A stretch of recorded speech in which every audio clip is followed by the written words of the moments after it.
Hey, Jaime here and welcome back to a brand new video. I'm back with a very juicy one again because I'm going to be sharing with you the 3 money-making skills that you must master if you're a beginner entrepreneur in 2020 if you're to have any success online. And I use these skills on a daily basis to generate well over $50,000 in profit every single month predictably. So I'm super excited to share this with you, and without further ado, let's go right into it.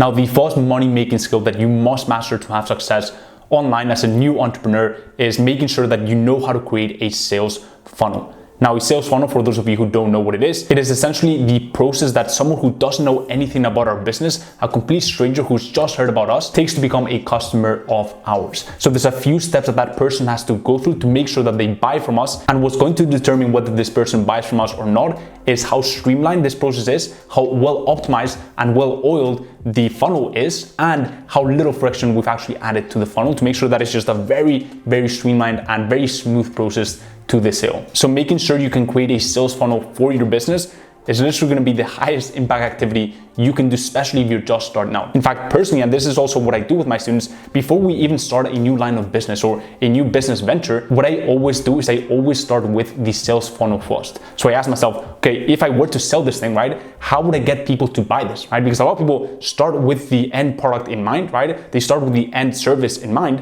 what they want to sell, right? But they've given literally no thought as to how they're actually going to be able to sell that service and whether there's actually a need in the market for that service. So when I start with the sales funnel in place, and this is what I recommend you guys do also, right? When you start with the sales funnel in place first, then it becomes very apparent how you're actually able to sell that service, the strategies that you can use to sell those, and those are going to be incredibly important because that's where the money is, or it's actually going to expose the fact that it's going to be very hard to sell this service or this product right now in the market because there's no clear sales funnel, or the sales funnel is going to be very costly. And so that will tell you to not start that business, which is incredibly valuable as well. Sometimes even more valuable than starting that business because it's literally going to save you so much time and so much money, right? To give you guys a bit of an idea as to what a sales funnel actually looks like, because I like to get practical with my videos. I personally don't like talking about things or naming a few things and then just leave them hanging in the air without showing you guys how to actually implement it, right? So what a sales funnel would look like, for example, for a social media marketing agency, which is the business that I run, which is also the business that generates me 40 to 55K per month predictably every single month,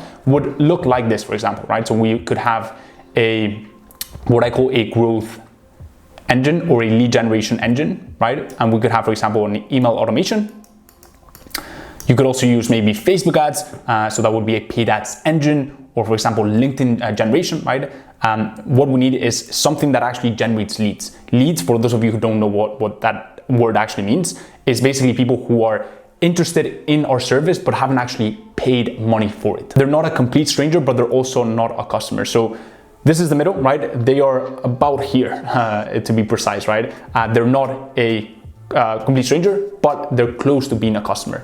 Now, going back to our sales funnel, we could have an email automation in place, for example, an automated sales funnel like I have for my agency that predictably books in meetings for me, that takes care of my sales and outreach, so I can just focus on creating incredible ecosystems for my team members, for my clients as well as making sure that they are incredibly happy because we're generating them incredible results. So we have our email automation. Then from our email automation, we can drive them to a landing page, right? Landing page. So on this landing page, right, that we've driven them to, we can have a video component. And this video component could be a case study video, right? It could just be a simple video where we build up our authority.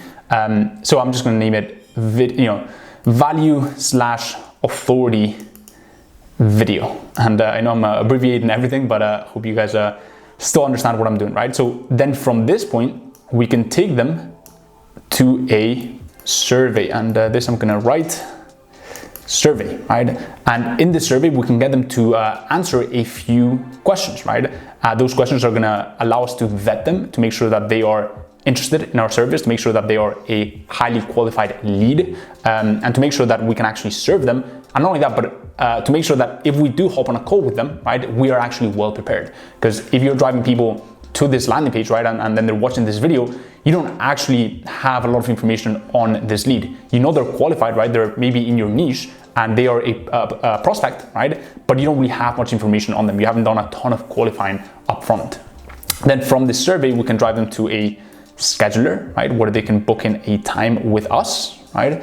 So then we can just drive them to the scheduler, which could be a little calendar through a Acuity, which I'll leave in my description if you guys want to check it out. And then we've got the desired outcome, which is our call, right? So we can hop on a call and then we can sell them on a 3-4K retainer, if obviously they are granted that charge. Okay. Now, a lot of people build the funnel and they're like, cool, I've got a funnel in place. Now I can use this and everything's good, right? But they fail to actually be analytical. And that's, if you guys are in the agency space or, in the dropshipping business, whatever you guys are doing online, a lot of people, build the funnel, they have the strategy, but they never think in terms of numbers. They never think in terms of conversion rates or how much it actually costs them to run ads or to have an automated sales funnel in place, which is, by the way, very, very cheap, right? So I'm gonna throw in a few dummy numbers and a few conventional conversion rates, as well as the conversion rates that I've been seeing from my past and from my track record, okay? Just for you guys to get a bit of an idea as to how the math works and how we can make this predictable and how we can scale a business based on a sales funnel. Because a lot of people, again, right, they have the sales funnel in place, but if you don't know how much you can actually spend to acquire a customer, right, then it's very, very hard to actually scale a business because there's no predictability, right? Let's just say, for example, you are literally at $0 or you have $50 to your name and it costs you to get a call $300, right? Some people could afford that, right? But where you're currently at in your business journey, you cannot, right? And so you need to either tweak the funnel or find other ways of getting calls that are much more financially friendly for you. Financially friendly, I hope that's a word. But let's just say that you're spending $1 to get someone to hop on this landing page, right? So you're spending $1 to get someone to hop on your website, on your landing page. Now, on the landing page, let's say that you have the video component, right?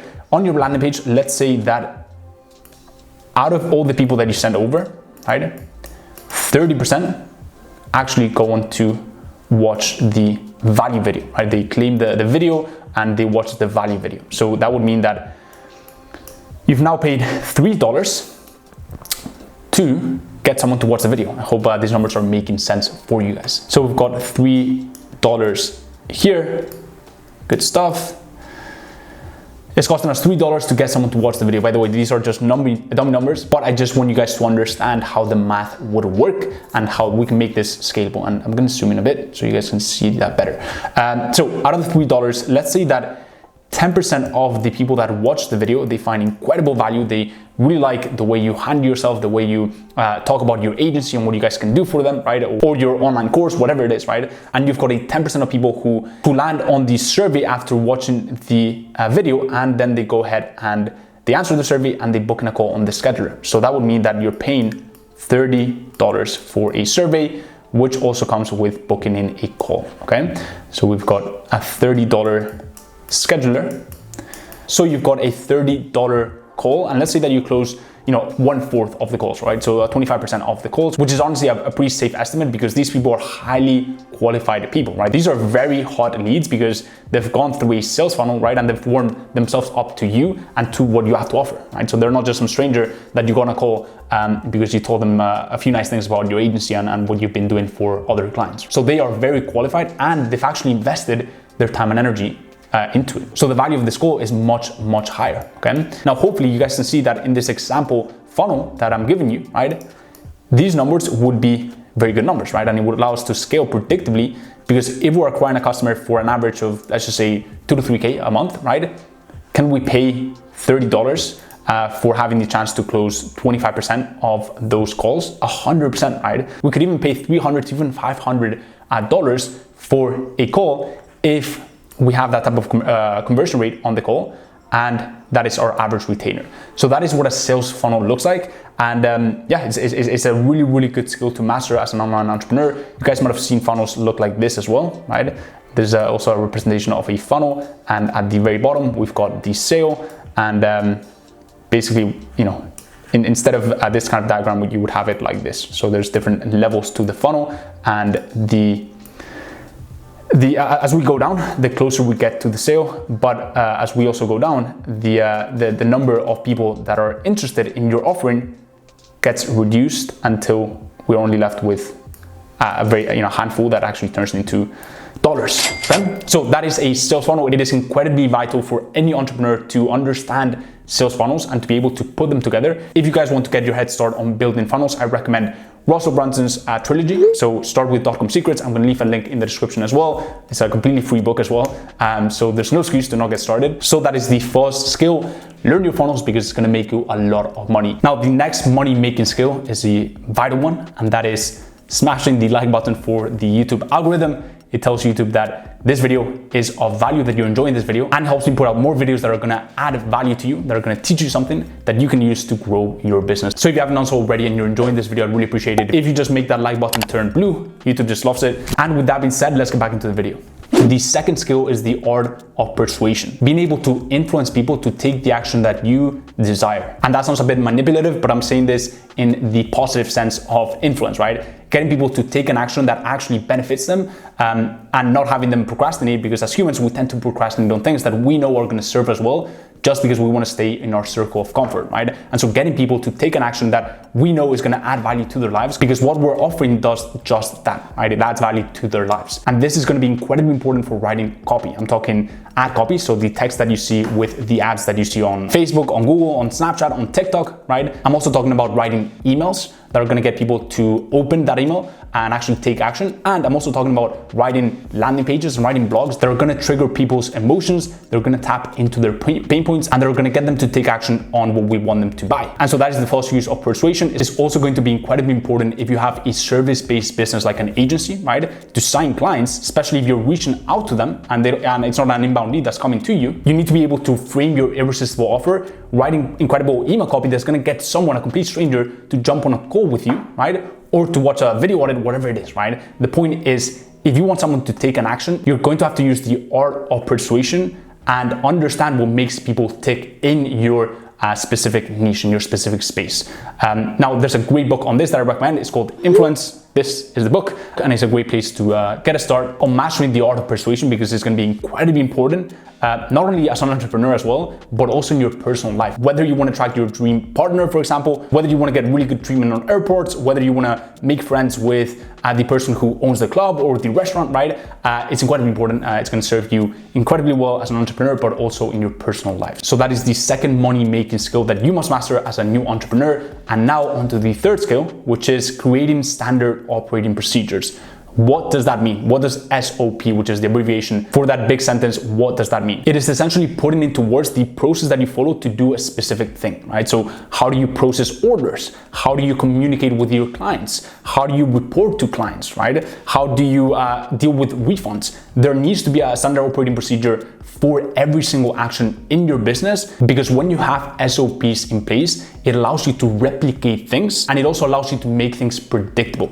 And when you can replicate things, you can actually add automation in place, right? Because you know what things need to be done. So now you ask yourself, okay, how can I do this thing much faster? Maybe I can use a machine that doesn't get tired and that works 24/7 to automate that whole process. You can also think in terms of delegation, right? So what are the things that I'm doing in this SOP? For example, what are things that I'm doing to communicate with my clients every single day that I could delegate to someone else who's going to be better at me than doing that one thing? And it's also going to free up that time for me to spend it on things that are going to have a higher yield and a higher impact, and the things that I'm going to really thrive on, right? So you can also delegate, and you can look at your standard operating procedure and ask yourself, what things can I eliminate from the procedure to make it more streamlined and to reduce the friction, kind of like the funnel that we spoke about. For example, huge business that use standard operating procedures, and that's really the key of their success, is McDonald's, right? McDonald's had a very predictable and very streamlined standard operating procedures for the process of getting an order for one of their burgers, right? And getting the burger into the hands of the customer. It was a very streamlined process that was engineered to take as little time as possible, and that was also engineered to create the exact same experience in all the franchises and all the McDonald's all over the world, right? And that is why people love McDonald's, because they know what they're gonna get, and they know how long they have to wait for their burger, and they know how their burger is gonna be served. And there's a good movie on their history. It's called The Founder, and it's this movie right here, and I recommend you guys check it out to understand what I'm talking about